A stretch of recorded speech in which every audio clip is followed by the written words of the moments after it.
Welcome back, Southwest Louisiana, and welcome to episode 2 of the Lake Charles Tackle and the Gun Cave podcast. Sorry it took us so long to get back up and running, but we're here. We got a bunch of good topics to talk about. As always, we want to give a fishing report coming up.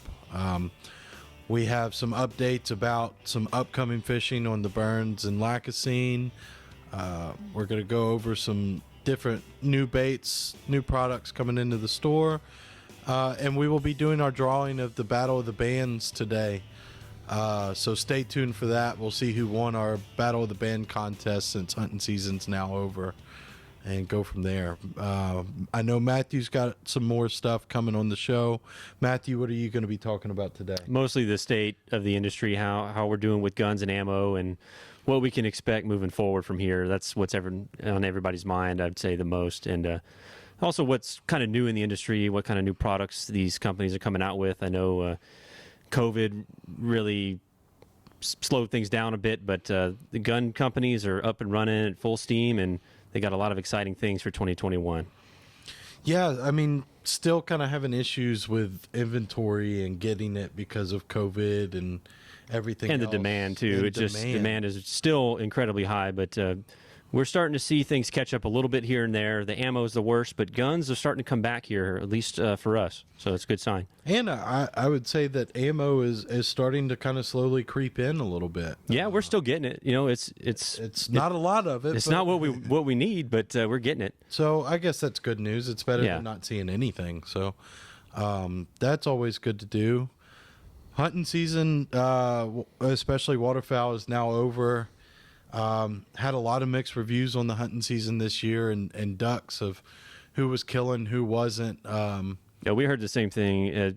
It's just so many factors. I know the hurricane had a lot to do. Some people, it seemed to help, but some people not so much. So It was spotty. And it seems like that every year. It seems like we'll never be able to pin down what is a good year of duck hunting versus what's not, what it used to be. Well, a good year now is much different than a good year before. So absolutely, perception has changed. If we could only always go back to the good old days when it came to hunting and fishing. But that's kind of why we do our Battle of the Bands contest, and we're really excited about it. So if you didn't sign up for it this year and you shot a band, be sure to come in, do the walk of shame, put the pin up where you killed the band.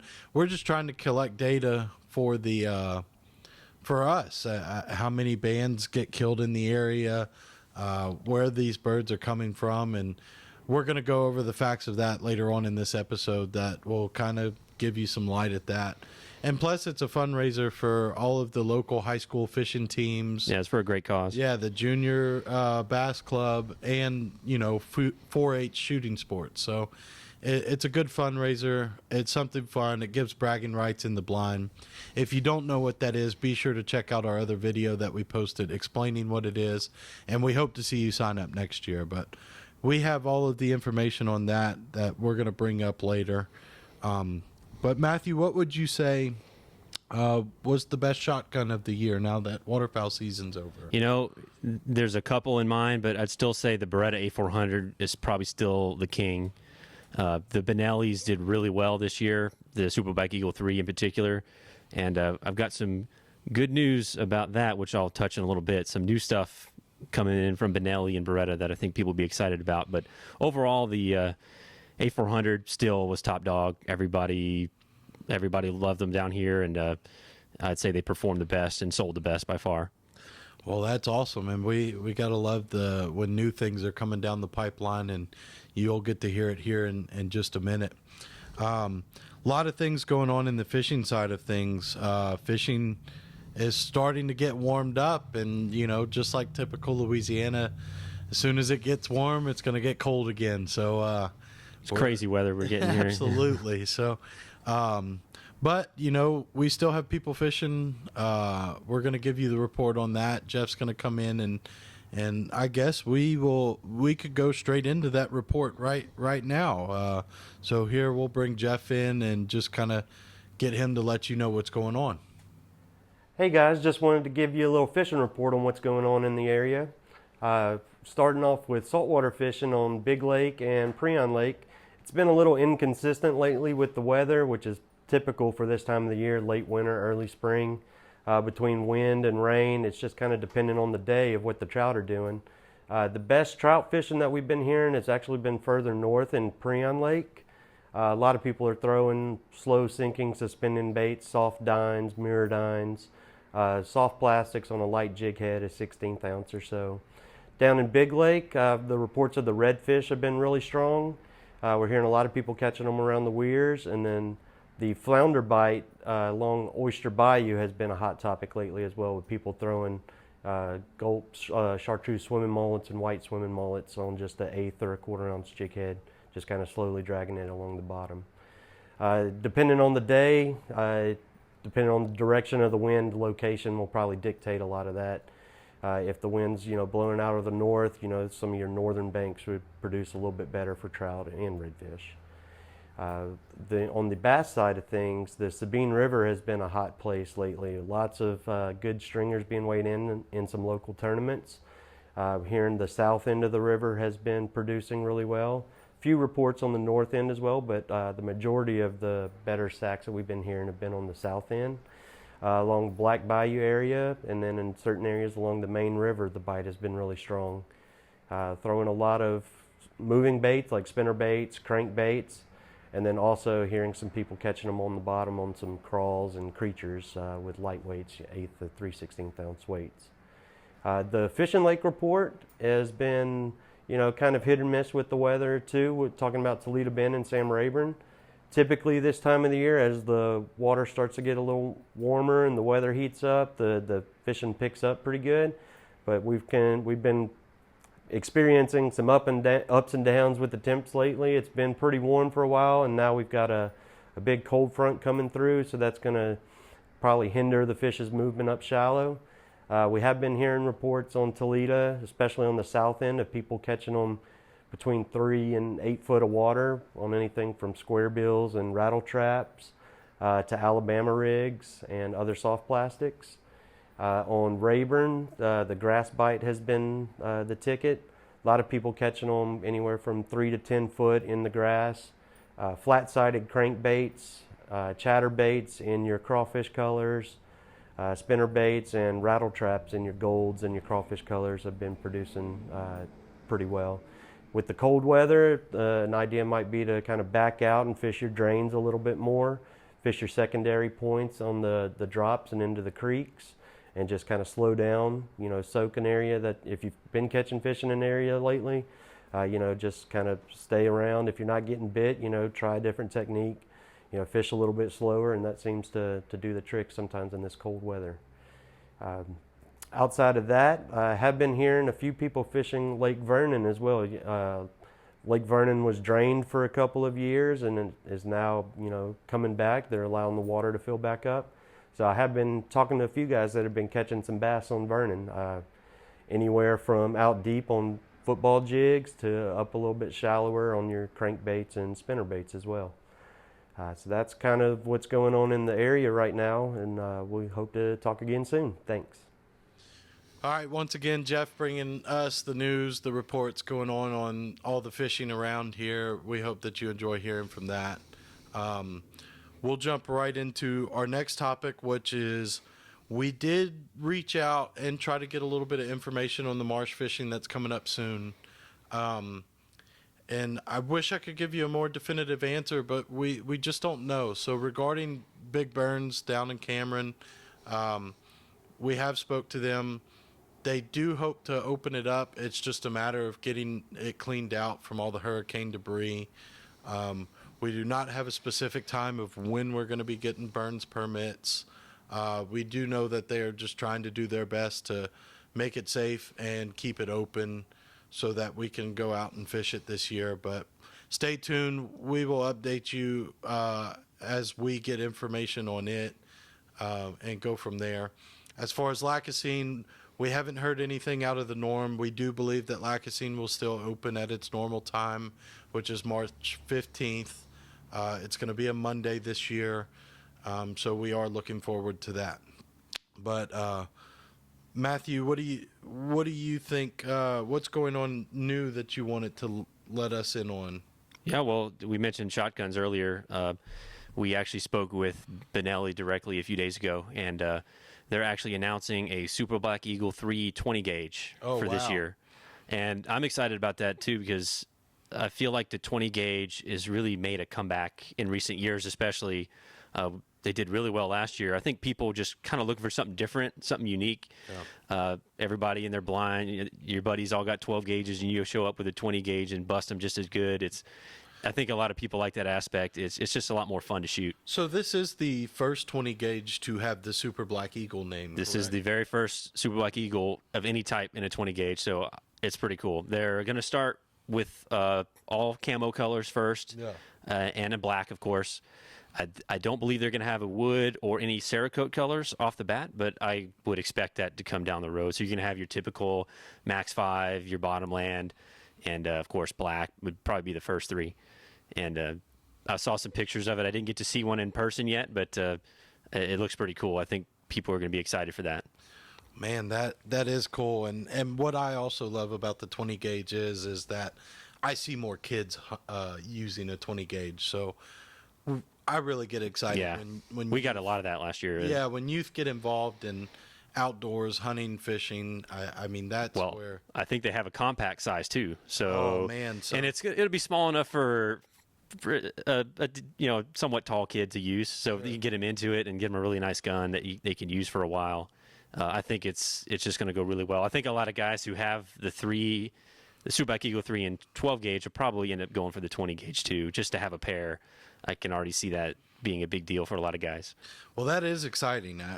Me personally, I think 20 gauges are awesome, and Yeah. I know that they've been gaining popularity here lately. So that's awesome news from Benelli itself, and I hadn't seen anything online about it. So that They've been it's out there, but they haven't started advertising. It's because the season's so far out. Sure. They're not worried about making a big deal yet, but it'll be out there. As far as Beretta goes, they're revamping their 20 gauge, so their A400 Plus. They're going to do all new controls on it and basically revamp it like they did their original A400. So you've got the oversized controls, oversized buttons, the raised rib, all the extras that go with the Plus model. They're going to do that with their 20 gauge. So you can kind of see a trend going with a lot of these big companies is they're putting more focus and effort into 20 gauge shotguns, really because the market has shown that that's what people are kind of gravitating towards. They just want something a little bit different than their standard 12 gauge. Yeah, so 20 gauges. This is the year for 20 gauge. Yeah, obviously. it's awesome. And as far as on the pistol side and ARs, SIG had announced their new 365 in their 380 caliber. The SIG 365 is their micro compact 9mm pistol, which is probably our best-selling gun. Period. Yeah, probably nationwide. I know that we sell a good bit of 360. They're a great little concealed carry pistol, but they announced it in a 380 caliber, which is pretty cool because a lot of people want to get into it and they want as little recoil as possible. They're just starting out. 380s is becoming a pretty popular round, especially among first-time shooters and ladies. So I foresee that as being a really popular gun. It's identical in size to the original 365, so it's going to be compatible with holsters and everything, all the other parts and accessories you can put on it. So we can expect that really closer to the end of summer, perhaps if we're lucky, maybe later, but they're working on it. I know that the big selling point of the 365 is ammo capacity. Do you know? It's going to be the same capacity. So it's going to be able to hold more than the normal amount. Yeah, your standard pocket size 380, it's maybe 6 to 7 rounds, maybe 8 if you're lucky at most. So this one's going to be 12 or 15 potentially if they do. Option of the extended. Yeah, if you do the extended 15 round magazine. So that's a lot for a 380, especially as small as it is. I think people are really going to like that. That's pretty impressive, and can't wait to see that come up. Yeah, it's going to be good. As far as rifles go, a lot of AR companies are coming into the market, and your big companies are really they're focused more on getting products out than redeveloping that market and getting new ARs. But you're starting to see companies like SIG again coming out with their AR, their M400, already set up with all the accessories on it, ready to go. They got red dots, you got extended rails, you got aftermarket triggers on them, extended handles, all kind of cool stuff that you'd want to put on your gun. They ship with it already. So we can expect more of those. Actually, we've already gotten a few, but they're starting to ship them out now. And they don't last long on the No. shelf once they hit it. They hit pretty fast. As soon as they hit the shelf, people are looking at them. But most people, when they come in and they want to get an AR or rifle ready to go. A lot of companies, they'll sell the rifles bare with nothing on it, and we're happy to help them pick products. But if they can come in and get it all complete, it's just easier on the customer. That way, they don't have to figure out what to do with the rifle. It comes ready to go, ready to shoot out the box. And that to have something turnkey where you don't have to do the work, it's pretty cool to see companies like that. They're finally catching on to the way things are, what's going on. You get a lot of new buyers, and when it's ready to go from the start, it just makes it easier for them, makes the buying process a lot easier. So we're happy to see that. Yeah, it is cool to see new things coming in this year, and especially after so hard to get what we normally get in the this supply has been tough, and that's just a couple examples of a few things. There's so many new things out there. I mean, we'd spend all day talking about all the new products, but those are some that I think are going to do really well in the market, and customers are really going to look for. Well, some new stuff to the store on the fishing side. We brought in a local company. We're excited about them. Two guys from Lake Charles and Sulphur area started a bait company, and we are going to look to them to kind of fulfill our needs on freshwater baits that we are going to have trouble getting. It is a company called RX Bass Baits, RX Baits, and they make very similar to Zoom products. Well, in our last episode, we talked about how tough it was getting Zoom products, and it's getting hard to get freshwater baits. These guys are able to get, the components, and their baits are very similar to those Zoom products. So we're hoping to be able to have a secondary option for when you start to go fishing and you need that one specific color of fluke, speed crawl, brush hog. So all we have right now are their fluke selection, but we are planning on bringing more and more as the season gets closer. But be sure to come in the store. These guys are local, RX Baits. That's nice to see a local company stepping up and doing that. It's really cool to bring that in instead of just sticking with one or two. To be honest, the baits look great. I mean, they have very consistent baits. Their colors look great. They're not going to have all the colors that Zoom does have, but it's going to give us an option to have when we're out of stock on something, to where you're not coming in to see an empty shelf. So it is good to have some local guys that know what colors are working around here and can add and do the different things that we need for Southwest Louisiana, Texas, Toledo Bend, Rayburn, everything from around here. So that's pretty cool. I like that. Be sure to check them out. We're also getting as much as we can. Jackhammers, for instance, when they did come in stock, we tried to order as many as we could. So we have a good selection of that right now, but we're selling them fast. So check those out. And I'm excited because a lot of the normal stuff, the play it safe baits that we normally get, are out of stock. So it's really causing us to kind of get out and find who has what inventory. So you think these guys are be able to supply pretty well, at least for the time being? Yeah, I guess starting out, For the time being, yes. I know that they'll be able to at least, fill us up to get us going. Well, being local too. I mean, hopefully they could probably allocate some more products for us if needed, since we're right here. Well, really, I think we're the only people that's doing them, other than what they sell on their own. So yeah. I don't see it being a demand. The only thing that would maybe hang them up is if we ordered too many at one time. But we're going to try to space it out and get some different stuff. And like I said, we're trying to, if the baits aren't there when we zig, we're trying to zag and find someone else. But it's been exciting because we got to bring in a bunch of stuff from Mega Bass recently.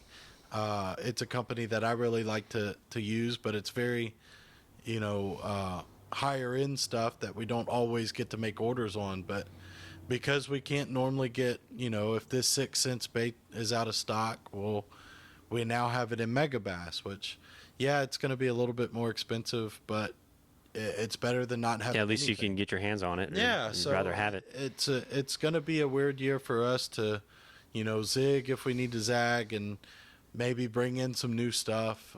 We're constantly looking to see, what could be the next big thing, and it's going well. We've got a lot of new stuff in the store, so if you hadn't come by and seen it, come by and check it out. Well, we're always looking to do that too with shortages because of really the COVID and just the increased demand across the board. We're always looking for new products and new brands to bring in to kind of fill that gap with shortages. So it's nice to see them come and play. Yeah, so it's a year of getting new stuff, which is always fun. Yeah. We enjoy fun stuff. Absolutely. New stuff. Christmas in February is always good. So Yeah, I think the last thing that I'd like to mention and what's on everybody's mind is when's the ammo coming back? When are things going to go back to normal?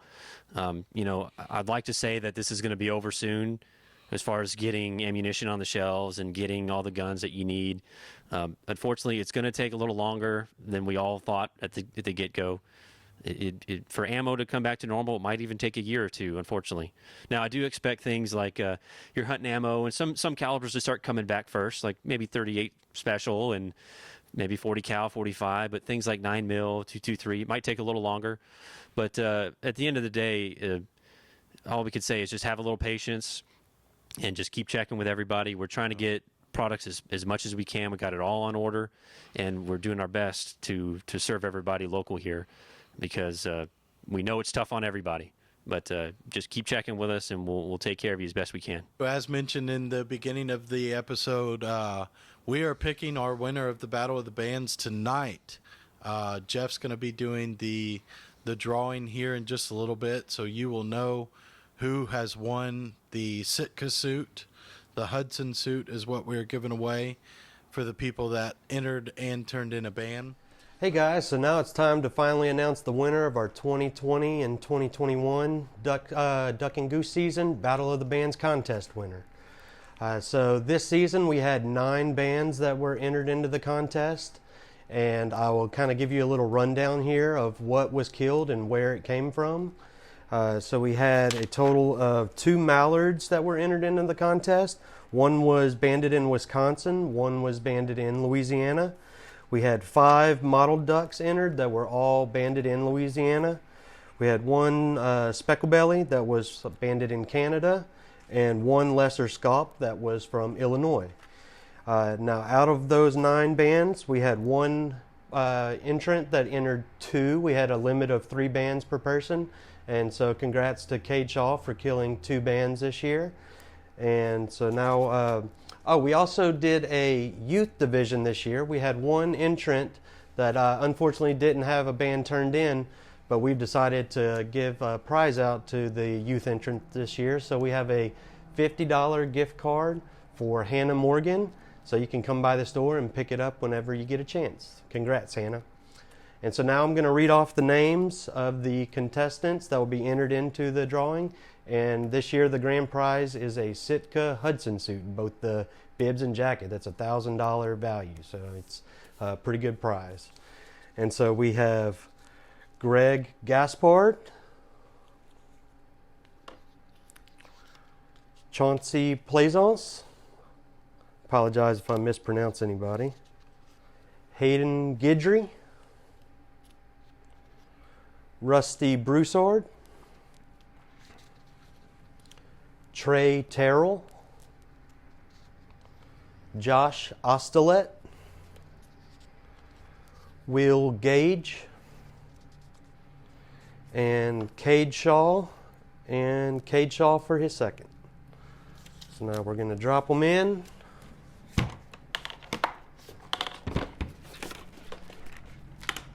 Do the big shake. And we're going to draw a winner.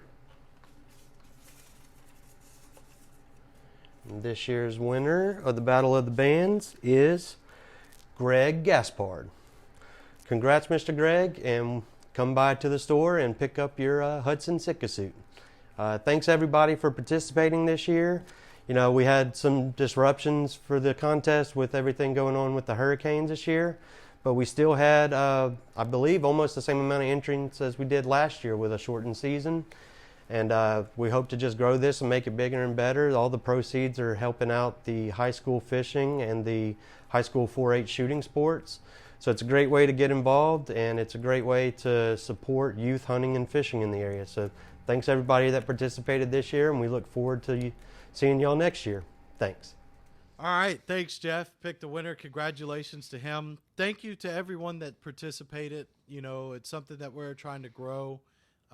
We hope that, you know, every year can be a little bit bigger and better, where we can get more prizes and do more things. So thank you to the people that did come participate. If you missed out this year, be sure and sign up next year too. Absolutely. For the people that did come this year, please sure to sign up again. It's really based on y'all. The bigger that we can make this, the more that we can do with it. And it's for a good cause. It's something we're excited about. So thank you to everyone that participated. For those who didn't, we'll see you next year. And be sure to come sign up. And as far as the end of this, thank you for tuning in to podcast episode 2. Yeah, this has been fun. I'm glad that we started this. And we got some more coming down the pipeline. Yeah. So be sure to like, subscribe, do whatever that it is that leave you a comment to do. too. Let us know what you want to see. Absolutely. Tell us what you want to hear.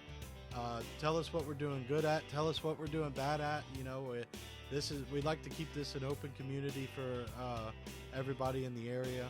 And we're going to be doing more of these soon. So stay tuned. Watch this one. We hope you enjoy it. Thank you all for joining us. Thanks for watching.